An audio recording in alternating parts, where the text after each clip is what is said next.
Hello friend, good morning. இன்னைக்கு பாருங்க எங்க கார்டன்ல இன்னும் ஒரு செம்பருத்தி பூ பிங்க் கலர்ல அழகா பூத்துருக்கு. ஓகே, ரெட் பிங்க் இருக்கு இல்லையா, அந்த மாதிரி கலர்.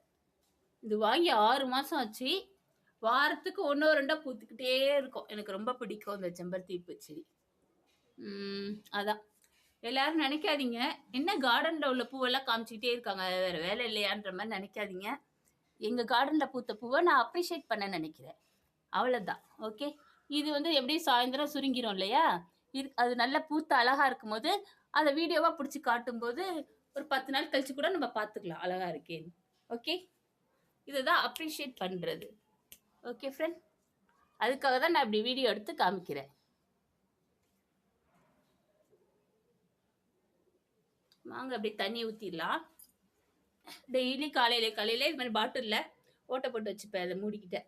ஈஸியாக இருக்கும் நமக்கு. இதில் உள்ள அட்வான்டேஜ் என்னன்னு பார்த்தீங்கன்னா, இந்த மேலே இருக்குல்ல கொடி, அதிலெல்லாம் நமக்கு தண்ணி இங்கேருந்து ஊற்ற முடியாது. என்ன பண்ண, இப்படி பாட்டில் வச்சுட்டு இப்படி பண்ணி விட்டோன்னா வச்சுக்கோங்க, அந்த இலையிலெல்லாம் அழகாக போய் படும். பார்க்கறதுக்கு அழகாக பனித்துளி மாதிரி அழகாக இருக்கும். இலையெல்லாம் வாடாமல் இருக்கும் இல்லையா, அதுக்காக. அப்புறம் இதை ஷேர் பண்ணிக்கிறேன். இது என்னன்னு பார்த்தீங்கன்னா, வெந்தயம் இருக்கு இல்லையா, அதை வந்து 1 மணி நேரம் ஊற வச்சுட்டு லைட்டாக மண்ணை இது பண்ணி விட்டு கொஞ்சம் தோண்டி விட்டு இதை போட்டு வச்சிங்கன்னா வச்சுக்கோங்க, வெந்தயத்தை அழகாக முளைச்சி வருது. இன்னும் 1 வாரம் கழிச்சு பார்த்தீங்கன்னா, இவ்வளோ தூரம் வந்தோடனே அதை அப்படியே எடுத்து நம்ம வந்து தோசைக்கு யூஸ் பண்ணிக்கலாம். வாஷ் பண்ணிவிட்டு மறுபடியும் வளராது, அதனால அப்படியே வேரோட நம்ம பிடுங்கிட்டு கட் பண்ணிவிட்டு வாஷ் பண்ணிட்டு தோசைக்கு இது மேலெல்லாம் நம்ம பசங்களுக்கு போட்டு கொடுக்கலாம். இது ஒரு நல்ல டிப்பாக இருக்கும், எல்லாரும் யூஸ் பண்ணுங்க.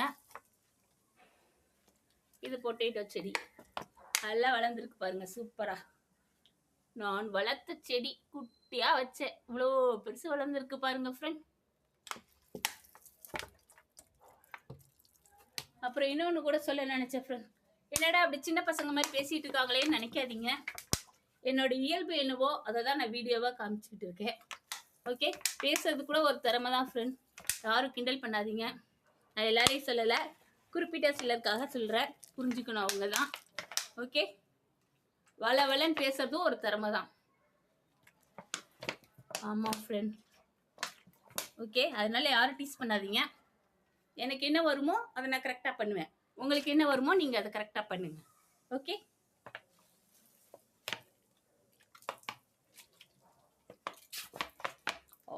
சாஞ்சு போகுது பாருங்க, அதனால தான் இது செடியை வந்து இப்படி சப்போர்ட் கொடுத்துருக்கேன் நான். ஓகே, பாய்.